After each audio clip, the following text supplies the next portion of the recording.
I like to take a break from being a student and kick back with my girls. Wine, Netflix, dildos, the usual. And after we bitch about our professors and the rampant racism we face every day at our PWI, we get into our weekly topic. This week's topic was porn. Okay, that's not exactly where we started, but that's certainly where we finished. And before I continue with this speech, let's just get it out there. We all watch porn. According to the March 2017 FightTheNewDrug.org, 729 people start watching a porn video per second. That's 64 million people per day. That means the 64 million who voted for Hillary watch porn every single day.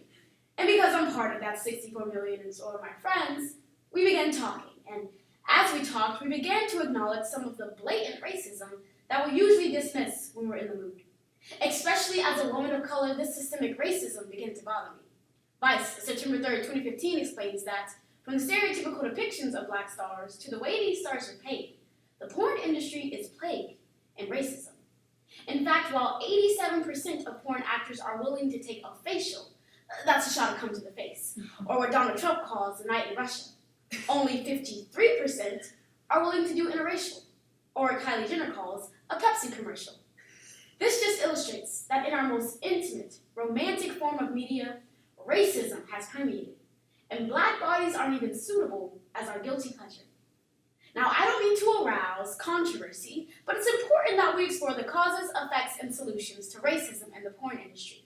Because as black porn actor Lexington Steele states, adult film is one of the last standing major industries that still openly makes way for and allows for racism to persist.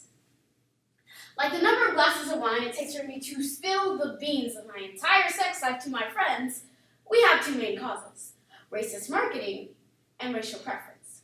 But first, stereotypical depictions and racist language have become standard in the porn industry. The Daily Beast of July 4th, 2015 explains that porn sites, in addition to Fox News, often use racist depictions of blacks to promote their videos. Because these racial categories are often on the minds of consumers, the porn industry responds to this demand. Consequently, black men are often portrayed as thugs, slaves, and criminals, and these scenes often harken back to our racially tense past and the taboo of interracial sex. As can be seen in the parody film, 12 Inches a Slave. But these problems also extend to black women in the industry, as can be seen in the parody film Black Wives Matter, where they are displayed as ghetto, disposable sex objects. And rather than confronting these damaging depictions of black sexuality, the porn industry uses them as a selling point. I mean, scriptwriters are probably already brainstorming about a black man entering a white girl's sunken place. They'll call that one pull out.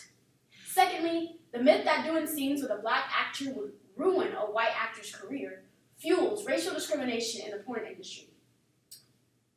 Black porn star Prince Joshua told The Daily Show in an interview that this is the only place in which a white actor can have a preference and refuse to work with someone simply because of their racial identity.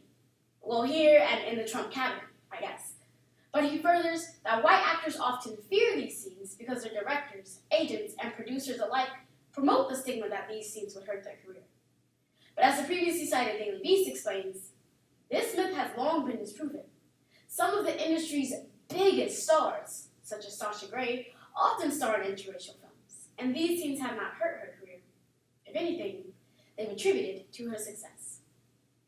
Racism in the porn industry, like a Viagra pill, has two long-lasting effects: unequal pay and negative identity development.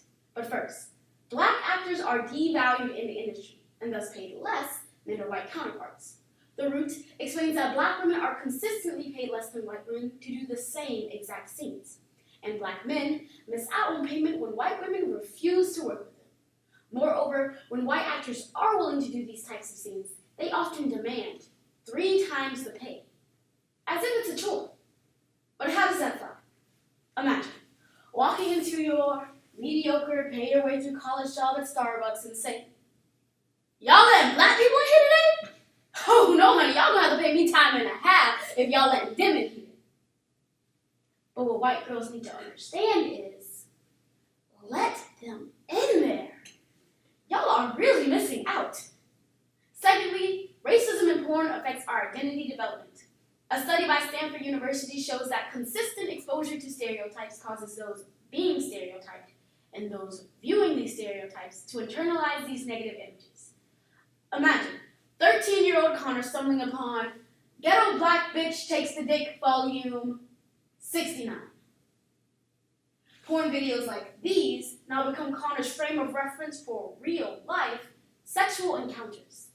Same goes for young black men whose only view of themselves in the realm of sex is to live up to these stereotypes of being well endowed and hyper-masculine. It is a hard life, being a black man and not actually having a large member.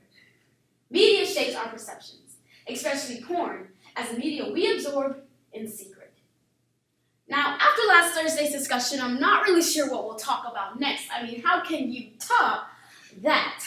I hope it's with the 6'4" white man with brown hair, green eyes, and a long history of supporting equal justice. But if not, I'll settle for a few solutions to take back to my girls. For starters, have sex with me. No, really, I already set up the camera in room 348, and when we go to upload it, we won't call it Ghetto Girl Bangs Nerdy Forensics Kid. Instead, we'll call it ADS Chunk. It's Victory Bang. See how nice that sounds?